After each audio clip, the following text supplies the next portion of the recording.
Yeah, sorry about that.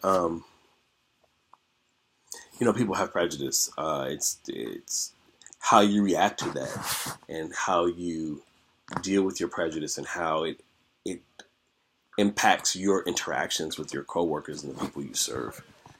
So if someone is anti-black or anti-woman, if they're sexist, I would think that they're less likely to give a high quality of care and consideration and empathy to the people they serve or the people on their team. Like, someone doesn't think you're quite human, or not as intelligent, or some, all those issues that come along with stereotypes.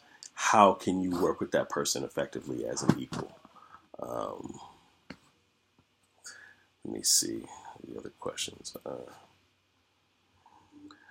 the best way to hire unconscious bias in hiring practices. So the Center for Equity and Inclusion has a really good piece on this. I would encourage you to look that up. Um, but just in brief, panels, using panels to hire 3 to 5, engaging different sectors of the community in the job search, engaging your community advisory board, letting things not stagnate, letting things linger for a while until you get a diverse candidate pool. Leveraging your internal resources, not just using the traditional Craigslist or Monster.com to look for candidates. Partnering with community-based agencies to look for candidates. Having matrices for scoring instead of making it these subjective decisions of just an individual. So a panel has a matrix, they're looking for certain things. You're scored based on your matrix score. It makes it a less subjective experience. Yeah, okay, I think I answered all those questions.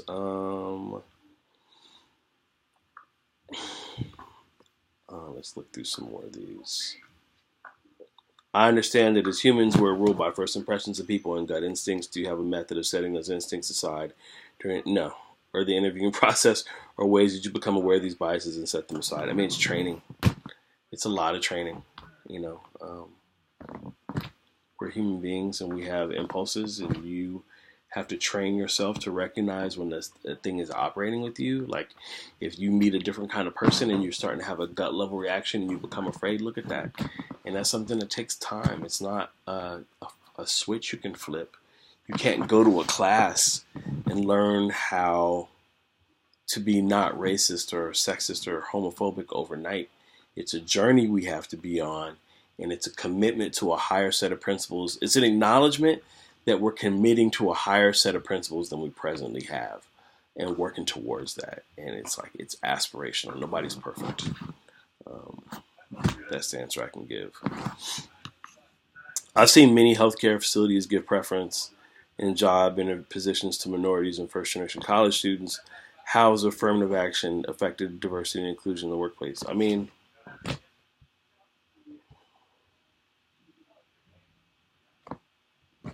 how has affirmative action affected diversity and inclusion in the workplace? So diversity is about checking boxes, and equity and inclusion are about power. Um, the numbers of executives of people of color has increased, but affirmative action is for the most part illegal these days. Yeah, I think that that's a longer discussion, honestly. And I think that you, as a body, could do some research around that. Like, what are the numbers?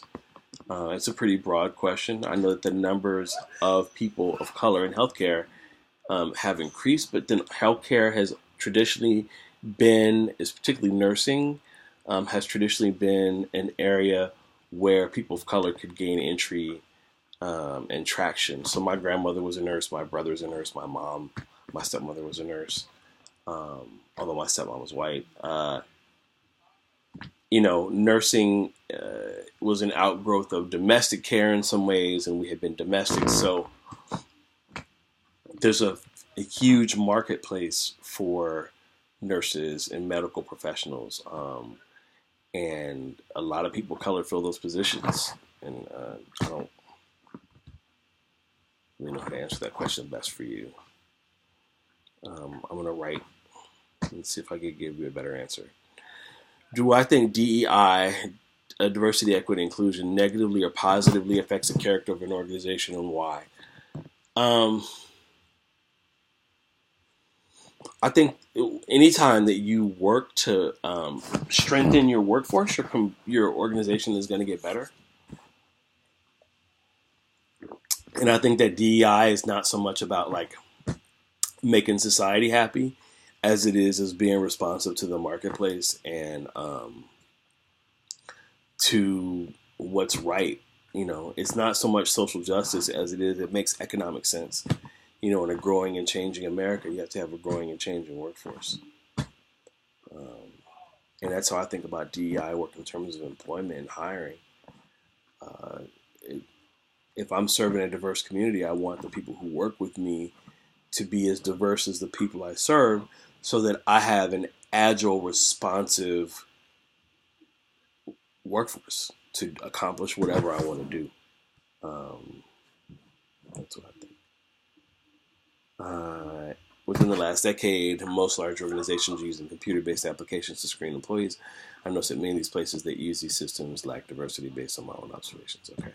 Do you believe that there's a potential problem when it comes to recruiting employees? This is a possibility. Yes. So, yeah, I do think that the algorithms that they use to select candidates can be biased because the parameters for those algorithms are set by human beings. Um, so you can set for particular kind of names. You can set for an age range for people from a certain area. You can have it skim for people who have these kind of degrees from these schools. Um, if you don't know that Howard University has an excellent computer science program and a top medical school, you wouldn't include that in your list of highly selected or highly sought after candidates. Um, you know, it just pays to know these things. So, yeah, because computers are programmed by human beings, so they're flawed instruments. And recruitment of people to join anything is essentially a human act, and you have to invest into making your workforce diverse. You have to put money behind it.